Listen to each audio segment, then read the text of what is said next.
Hey basketball fans! Welcome back to Basketball Convos. This is day 22 of our 30-day NBA 2024 offseason recap, and today we're diving deep into the Phoenix Suns. The Suns finished the 23-24 regular season with a solid 49-33 record, good for the 6th seed in the West. Expectations were high, but they faced a crushing defeat in the first round of the playoffs, getting swept 4-0 by the Minnesota Timberwolves. It was a disappointing end for a team with championship aspirations, and Frank Vogel was not able to optimize the Big Three's talent at all. Even with all the supporting case the Suns have, they couldn't get a single win in the playoffs. The Phoenix Suns were busy this offseason, making moves that scream win-now mode. They started by bringing in veteran point guard Tyus Jones on a one-year, $3.3 million deal from Washington. Jones is known for his steady playmaking and defense, a perfect fit for a team that needs stability in the backcourt. Getting him with a minimum is a steal. Having a true point guard in Jones would also allow Devin Booker to focus more on the scoring department.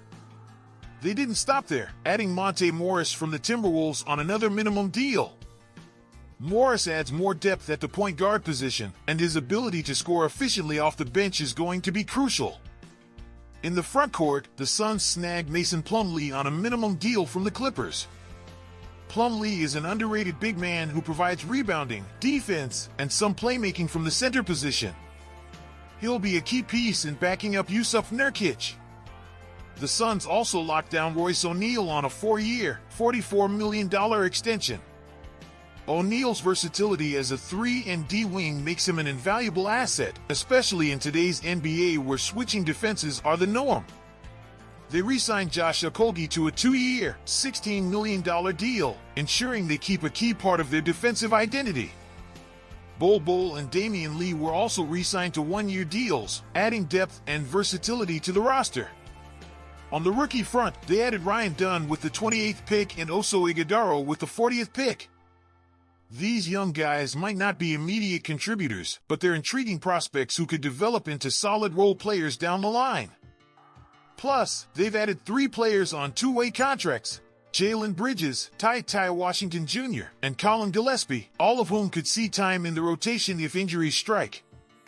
However, the Suns did lost a few players. Drew Eubanks left for Utah, and Eric Gordon took his shooting talents to Philadelphia. David Roddy was traded to Atlanta, and the Suns waived Nasir Little while stretching his contract. They also parted ways with Udoka Azubuike, Saben Lee, Isaiah Thomas, Ish Wainwright, and Thaddeus Young in free agency. But considering who the Suns are getting and retaining, they have filled up some of the voids that were concerns last season.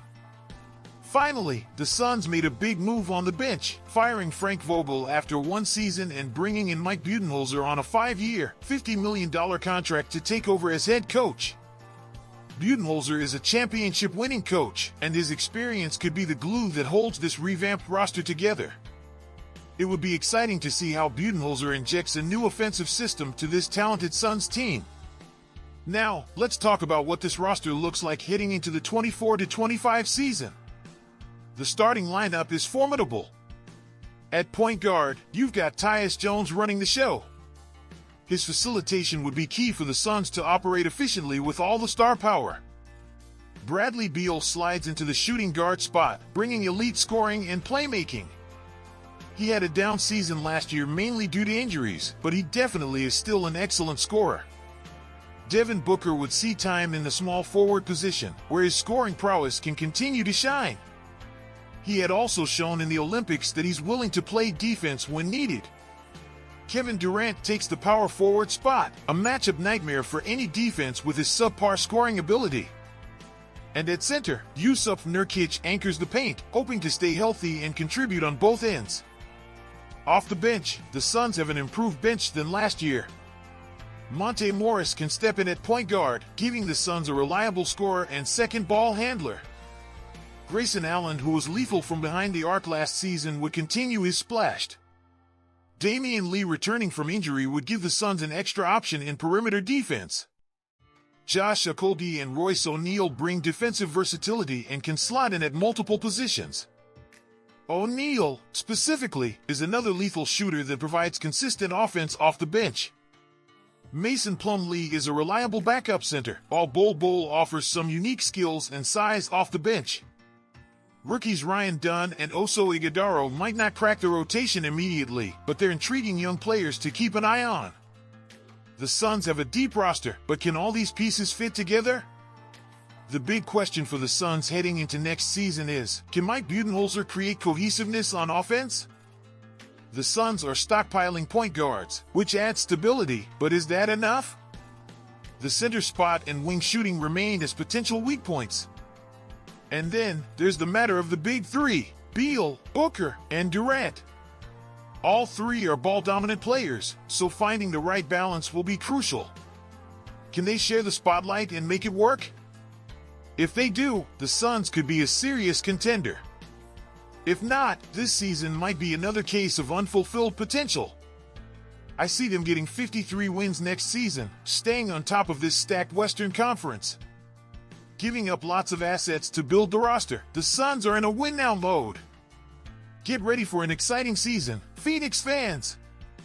That's a wrap for the Suns off-season recap. Make sure to hit that like button, subscribe, and let us know in the comments what you think about the Suns off-season. This is Basketball Convos. Bye for now!